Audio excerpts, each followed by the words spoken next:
Digimon Seekers, Chapter 3, Part 11. My name is Kosuke. Kosuke Kisakata, the man said. Eiji didn't get the feeling that he was a particular concern, so much as Doraemon was just generally wary of everyone and everything.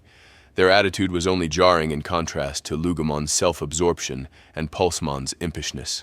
It's only fair. And here I thought a healthy bit of asymmetry made for easier negotiating. That's an unusual last name, Kisakata, Eiji said, breaking up the pedantic argument that was brewing between Kosuke and Doraemon. It supposedly has roots in northeastern Japan.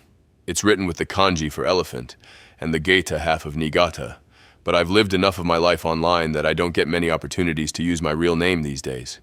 The advent of GRIMM and its suite of economic services meant a full-time code cracker could basically live the entirety of their life online, to the point that their handle or account name could, for all intents and purposes, become their real name. So, who are you looking for, Tartarus? Lugamon asked. Yeah, you said they were someone important, Eiji added, fishing for more info. It happened when I was in university. So, like, a long time ago? Eiji said, half joking. I have a feeling this is gonna be a long story, Lugamon muttered as they sat down. Eiji, the discovery of the digital world, of Digimon themselves, of mind-linking technology, all of that came into being before you did, Kosuke said. Eiji started. That long ago? They didn't exactly teach the history of the digital world in schools, nor were there many 5-minute videos summarizing its history on the net. Then again, that also meant he couldn't fact-check these statements if he wanted to. I was one of the first people to mind link. Back then, the hardware was the bottleneck that prevented us from doing it for too long. It was far less precise in its infancy, making it far more dangerous than it is today, he said, glossing over the more technical details. I was part of a small crew of people who would be the first to see the digital world for themselves. It was another member of that crew who went DMIA. We didn't have a term for it at the time, of course.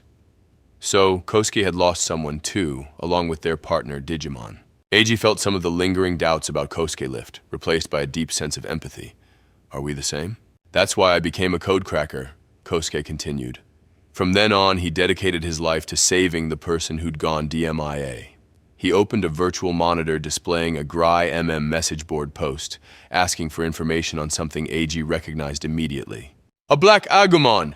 Eiji shouted. It was the same one he'd seen 100 million DC reward for not long ago. Marvin told him that was mere pocket change for Tartarus. This black Agumon was the partner Digimon of the crew member who went DMIA. I want to find them. And your friend, the fleshy one in the real world, has been in a coma all this time? Lugamon asked. Yes, Kosuke replied, adding that they were being kept at a special medical facility overseas. He supposed that they would eventually need to move Leon from the DDL medical bay to the same specialized care facility, though he cautioned there was no proof that the body in that coma could be kept alive indefinitely in the first place. I haven't even found any concrete leads as to the Black Agumon's whereabouts, he said finally. There wasn't much hope he'd ever find it. Suppose you find them, the partner Digimon, I mean. Can you save the person who went DMIA? Eiji asked. Professor Rusenji had of course told him that once someone went DMIA, their consciousness fused with their partner Digimon's Digicore.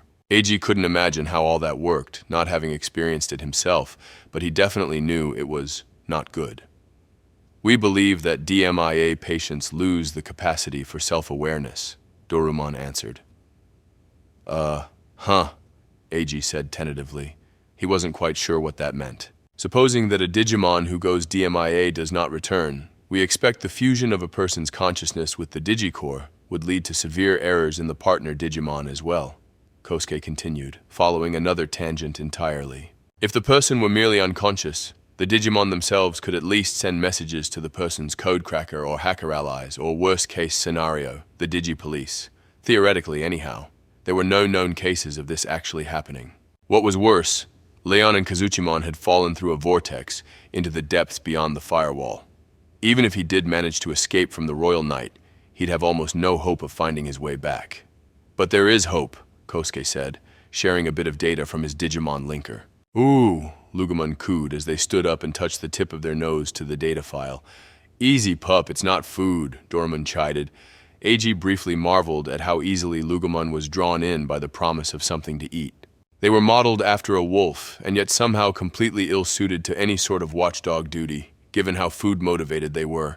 The data file opened up into a hololized 3D model. A syringe? AG muttered under his breath. Gah! Lugamon yelped, backing away until their back rested against the wall. Afraid of needles, are you? AG said with a smirk. So I hate needles, what of it? Shut your trap, Lugamon said with disgust. My old dog used to hate them too, now that I think of it. Sorry, involuntary reaction, Lugamon said, hastily composing themselves and glancing at a vexed Kosuke. Doraemon, growing increasingly impatient, began rapidly explaining the situation in an effort to prevent any further digressions. Yes, a syringe, as you can see, filled with medicine tailor-made for DMIA patients. Medicine? So you can recover from it? AG borderline shouted. Could the data in this syringe really wake Leon from his coma? It contains a medical-grade stimulant. Okay, AG said, thrown by the scary-sounding description of it all. It reminded him of the kinds of dangerous drugs he'd been told to avoid. It should, in theory, peel the human consciousness away from the Digicore, granting a window for self-awareness to return. And you're sure that's possible? Well, the drug was originally formulated with the goal of extending the amount of time one could safely mind-link. Oh yeah? In the simplest terms, the medicine increases focus.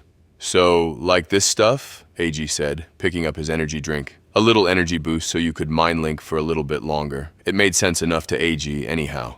The side effects prevented it from being widely used, but it showed promise as a drug that might be able to separate a DMIA patient's consciousness from their partner Digimon's Digicore, entirely in AI-simulated trials, of course. Said experiments were conducted with real Digimon, using an AI copy of a human subject's consciousness to simulate a DMIA patient's consciousness.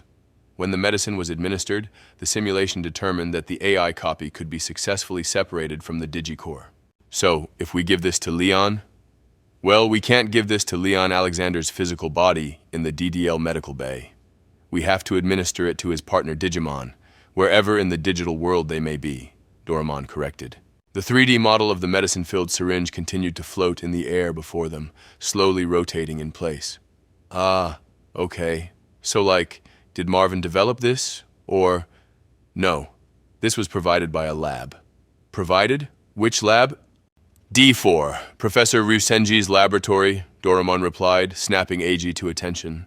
Abedin Electronics' own DDL had developed a potential cure for DMIA patients.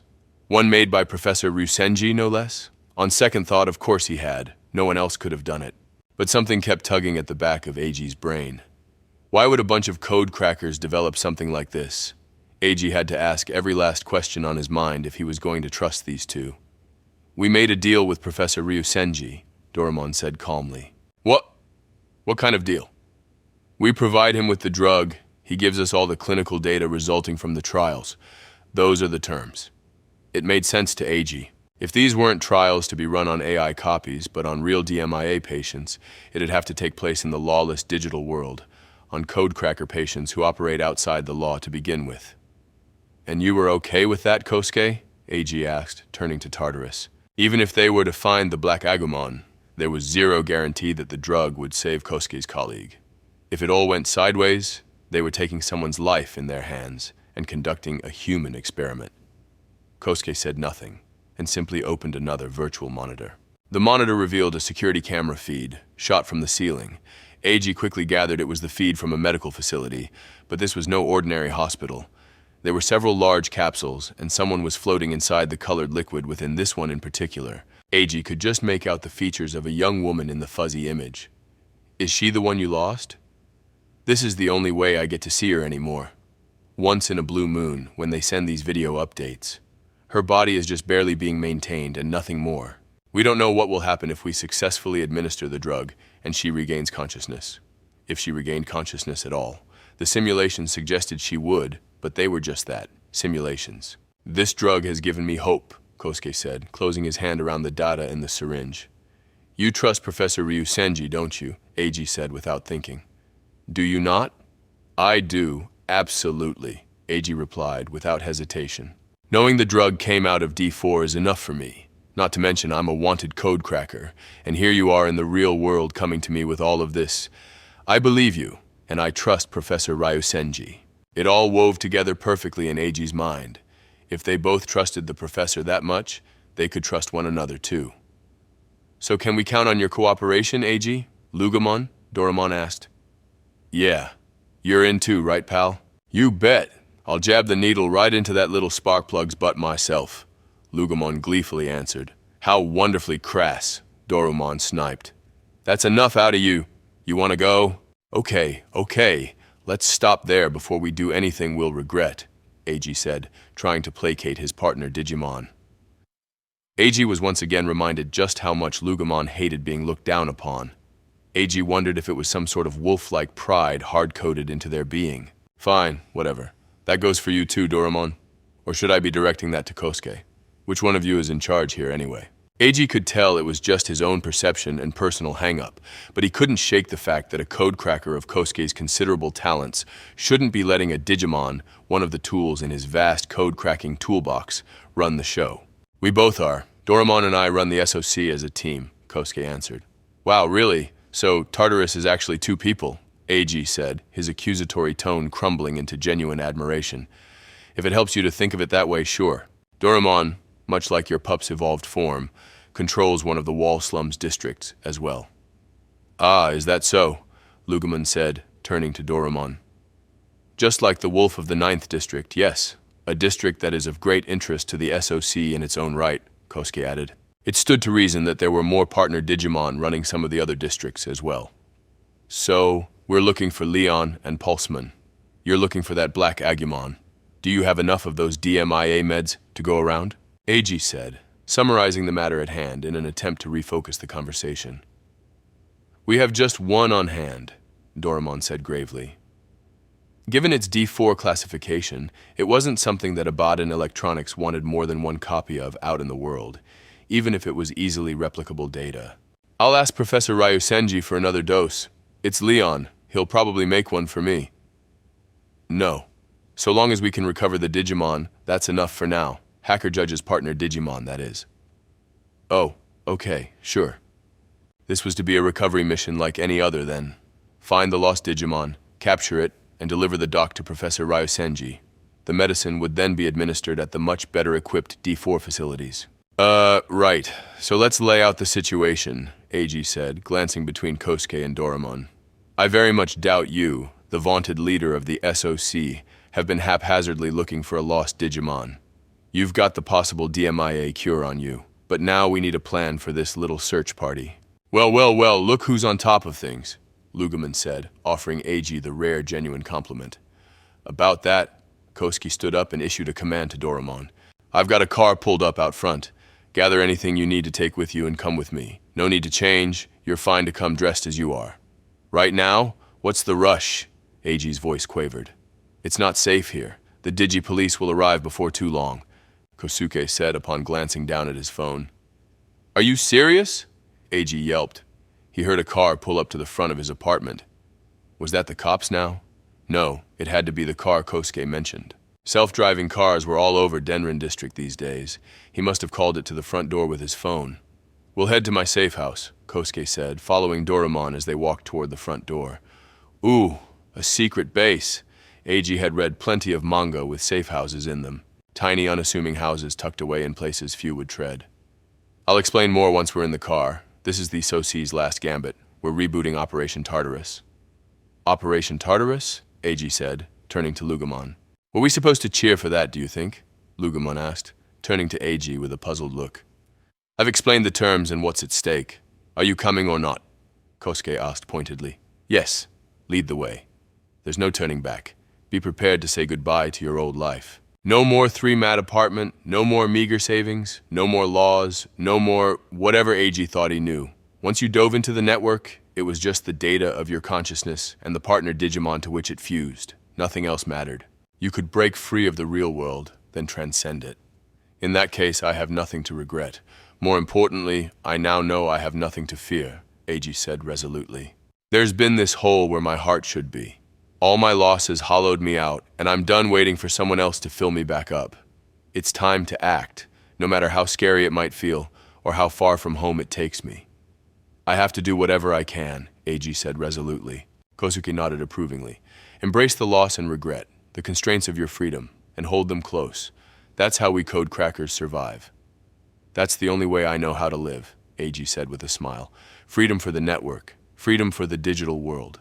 I won't pretend I know exactly what you've been through, but you're always welcome to dump your consciousness into my digicore. I won't even charge you for the privilege, Lugumon said, muscling their way into the conversation. Aw, Lugumon, I'll even come play with you sometime soon, if it'll help with that hole in your heart, Lugumon said. AG simply reached out and placed his hand on the interface on their head. Lugumon gently leaned into it. I'd love that, pal, AG said quietly. You got it. Kosuke looked on approvingly, emboldened by the newly strengthened bond between AG and his partner Digimon. Then our target is the gateway. We're going to code crack our way into the depths of the digital world, he bellowed. End of Chapter 3, Part 11.